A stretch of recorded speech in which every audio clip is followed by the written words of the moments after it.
এখানে যে পানি দেখা যাচ্ছে, এখানে পানি জমে থাকার কোনো যৌক্তিকতা নাই। কারণ এই দেওয়ালের পাশেই আছে নদী, দেখেন।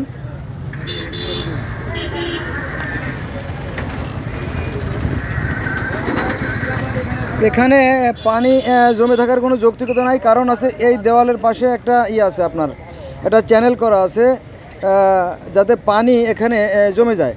এখানে পানি জমে যায় এবং এই পানিটা জমে আবার নালা দিয়ে নিচে চলে যায়। হ্যাঁ, আর বাম পাশে রাস্তার বাম সাইডটা শুকনো, দেখছেন যে ইঞ্জিনিয়াররা বাম সাইডটা একটু উঁচু করে তৈরি করছে এই জন্য যে যাতে পানিটা এই ঢালের দিকে নেমে যায়। কিন্তু অত্যন্ত পরিতাপের বিষয়, এখানে পরিষ্কার করা হয় না।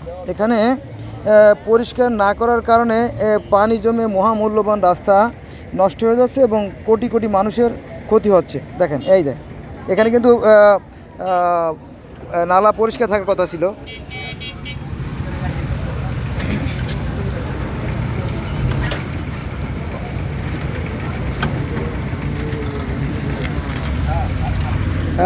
ওই পাশে আপনার গর্ত থেকে নদী দেখা যাচ্ছে।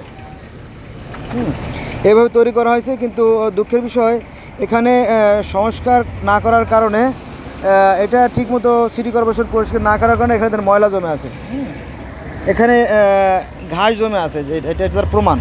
এই ঘাসগুলো সাক্ষী, এখানে যে ময়লা পরিষ্কার করা হয় না, এই ঘাসগুলো তার জ্বলন্ত সাক্ষী, জ্বলন্ত প্রমাণ। এখানেও ঘাস জমে আছে এবং এই যে দেওয়ালের পাশে যে মাটিগুলো দেখছেন, এই মাটি মূলত ধুলা, সারা বছর জমে জমে যায় ধুলা আর কি। দেখেন এই যে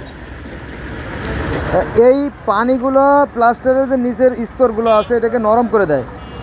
প্লাস্টারের যে নিচের স্তরগুলো আছে এগুলো নরম করে দেয়। নরম করে দেওয়ার পরে এখান থেকে যখন ভারী যখন যানবাহন যায় তখন সেটা বসে যায়, ডেবে যায়, ডেবে গিয়ে এই রাস্তার সর্বনাশ হয়ে যায়।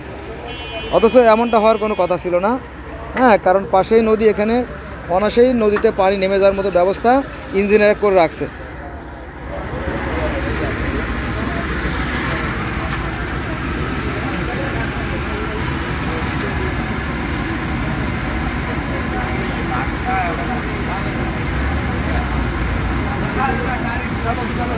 সামান্য দায়িত্বহীনতার কারণে দেখেন যে লক্ষ লক্ষ